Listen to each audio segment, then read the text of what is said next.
Sa Good Vibes, guyabano kon banaba tea, ginamos nga powder, kaga coffee shells nga ginhimo dekorasyon sa mga kababainhan sa Hiligaran. Inipila lamang sa sarang mabakal sa Guasang Kapitolyo Provincial sa nagapadayon nga Organic Farmers Festival. May report si Romeo Subaldo.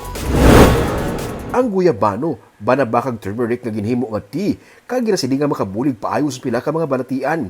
Ini ang ginabaligya sa pila ka mga grupo sa kababainahan sa Guasang Kapitolyo. May mga cassava, banana kag squash chips man. Kag para sa mahilig sa ginamos, may ara sila sa powdered ginamos.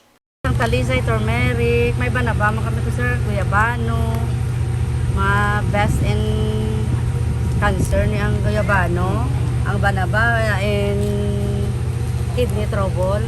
May mga kape, pagkaon, tanom, prutas, utan, kag madamo pa.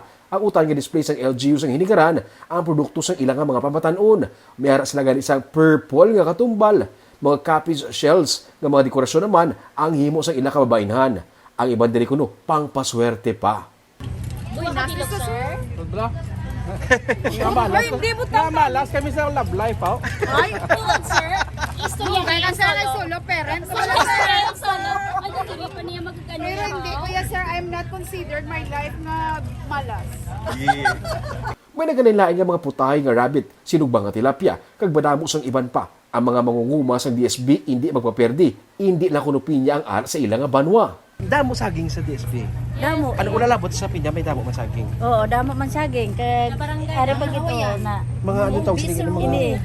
Amo ni amo mga Gusto bisog naman sir mag-dessert. Kubra ka naman. Live ka naman. Ay, para sa nag-diet.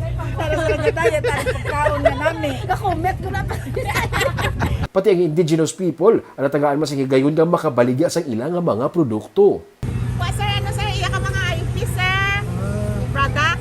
Kung nagapangita ka mo sang healthy nga kalan-uno kung preska nga mga utan kag panakot, ang Negros Organic Farmers Festival ang tubtub pa sa Sabado sa Guasang Kapitolyo.